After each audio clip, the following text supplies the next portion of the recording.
Very good morning, 10th class. How are you, children? How are your studies going on? Making your notes regularly, studying. Day by day, the time is passing on, and we'll be having boards in no time. So, you need to prepare. We have come to nearly halfway of our course, and by December, I think we'll finish. So, you need to revise. Start doing your lab manual also. I've already given you numbers, page numbers. If you have any difficulty, come to school. You are free to come to school to ask. If you have any query, school आकर आप पूछ सकते हो. Okay? So coming back to our lesson, we were doing the sectors of Indian economy. बहुत सारा हमने समझा. What is the meaning of sectors? Their importance. How change took place in the importance of sectors, then causes of unemployment, the importance of tertiary sector we have done, how to create more employment, है ना. ये main topic जो अभी हम discuss कर रहे थे. After seeing that agriculture sector and tertiary sector are suffering from underemployment or disguised unemployment. So in previous class we have read about how to create more employment in rural areas and semi rural areas.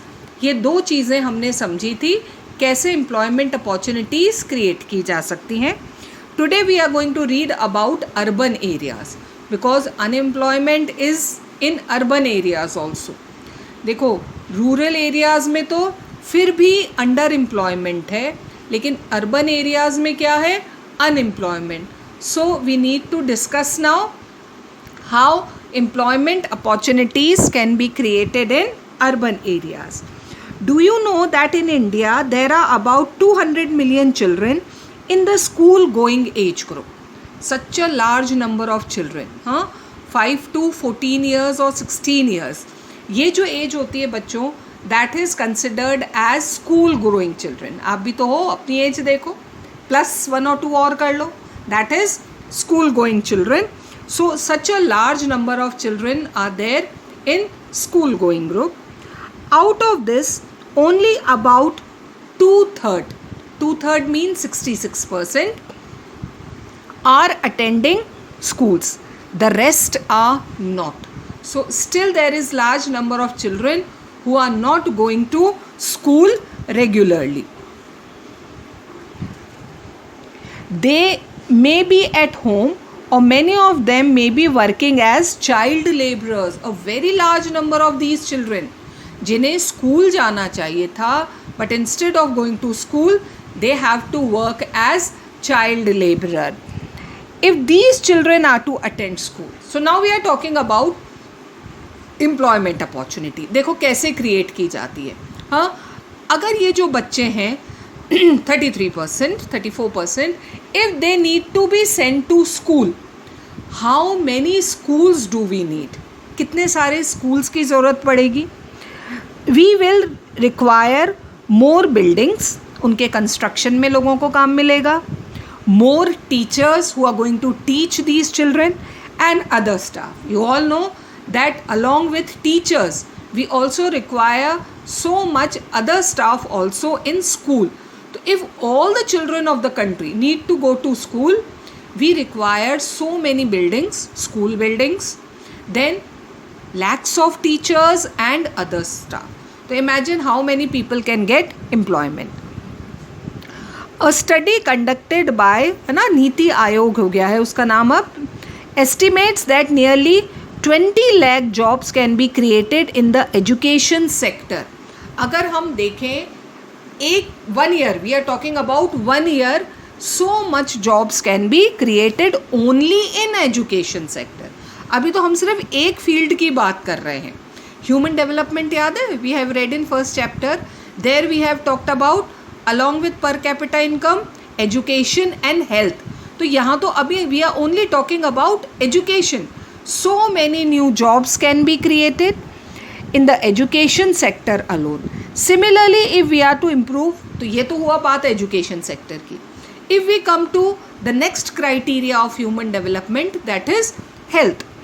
Health situation, we need many more, hundreds and lakhs of doctors. हम सबको पता है India में health की क्या condition है, health services की क्या कंडीशन है. We lack doctors. तो कितने सारे डॉक्टर्स की ज़रूरत है, nurses, health workers etcetera, to work in rural areas as well as urban areas. तो if all these are trained, teachers and doctors and nurses, if they are trained, अगर हम country का development, we are studying about development only, so we need to develop our country, we need to develop these jobs, create these jobs, and so many people can get employment. These are some ways by which jobs can be created, and we would also be able to address the important aspects of development, है ना, health and education, जो हमने first chapter में requirements पढ़ी थी human development की, along with per capita income, health and education. So such jobs can be created in education and health sector, और ये होगा urban areas along with rural areas, even urban areas, so many jobs can be created. Now every state or region, ये तो हमने overall development की बात करी, overall unemployment reduce करने की बात हुई. Now let's talk about different areas of the country, different regions. भी कई policies ऐसी होती हैं which cannot be implemented on whole, है ना, they have to differ area by area or region by region. So every state or region has potential for increasing the income.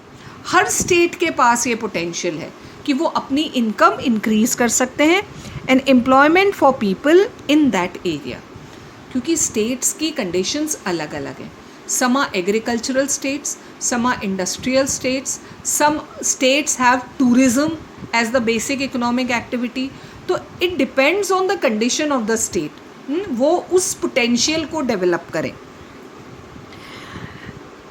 It could be tourism, regional craft, industry और new services like IT. Some of these would require proper planning and support from the government. Like IT sector, industries, tourism, इन सबको government के support की ज़रूरत है. Proper planning, proper skill development, then these sectors can develop and give employment to lakhs of people. For example, the study of NITI Aayog says that if tourism as a sector is improve, हम सिर्फ एक sector की बात करें, leave aside industry, craft, agriculture, only tourism. You know, India is a very big tourist attraction for all over the world. Tourists from all over the world, they are coming to India. तो अगर हम सिर्फ tourism को देखें, कितना development हो सकता है. Every year we can give additional employment.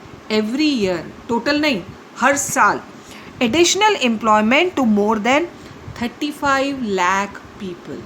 Such a large number of people can be given employment every year only in tourism industry. बाकी सब तो छोड़ो, है ना, हम सिर्फ किसकी बात कर रहे हैं, टूरिज़म. हमारे कुछ states, specially north east, then Uttarakhand, Jammu Kashmir, Goa, they totally depend on tourism. तो कितने सारे स्टेट्स हमारे can give employment to lakhs of people every year. So this was about urban areas children. But if we see, when we were reading all this, we have seen that they may take time, है ना.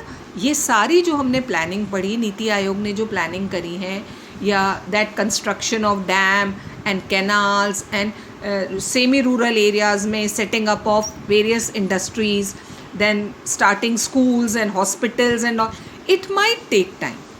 ये एक long term policy में हो सकते हैं. लेकिन unemployment ऐसी सिचुएशन है बच्चों that you need to give employment in short term. भूख किसी का वेट नहीं करती है. If a person is unemployed, वो भूखा है और उसे इमीजिएटली फूड चाहिए. तो ये जो अभी तक हमने ऊपर पढ़ा था बच्चों, that was about long term. Now we'll see वो शॉर्ट टर्म, इमीजिएट क्या लिया है गवर्नमेंट ने step. We must realise that some of the suggestions discussed above would take a long time to implement for the short term. लेकिन हमें तो employment फटाफट देना है. We need some quick measures. Recognizing this, the central government in India recently है ना. They have implemented, क्या एक स्कीम इम्प्लीमेंट करी है, दैट वॉज स्टार्टेड इन 2005. तब हमारी गवर्नमेंट ने ये स्कीम स्टार्ट करी थी, that is NREGA, national rural employment guarantee act. उस समय इसका नाम नारेगा था. Later the name of great Mahatma Gandhi was added to it and now it is popularly known as मनरेगा. महात्मा गांधी, है ना, national rural employment guarantee act. So this is that immediate step that the government has taken to provide employment. और अभी आप देख लो corona times में बच्चों, when people have lost their jobs, they have migrated to their native place. यही वो scheme है which has given jobs to hundreds of people. So this is that short term and it is popularly known as right to work. Like we have different fundamental rights.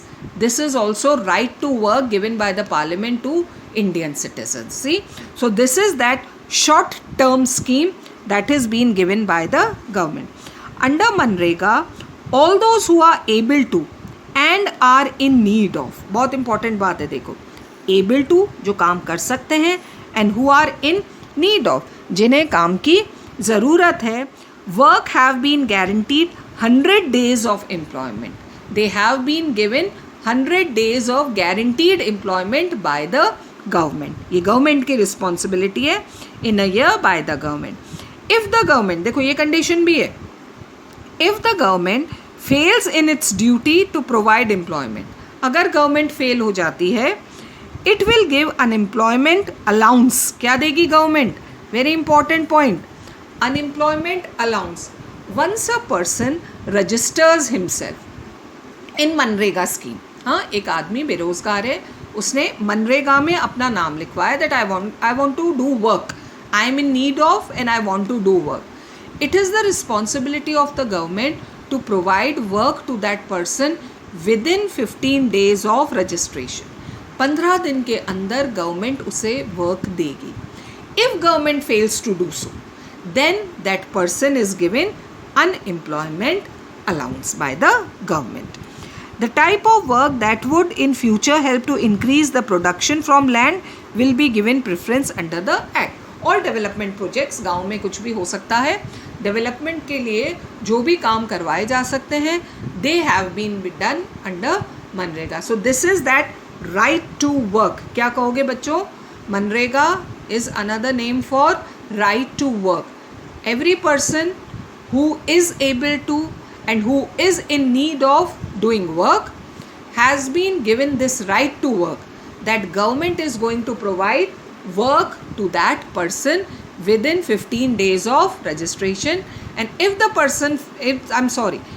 government fails, then the government is going to provide unemployment allowance to that person.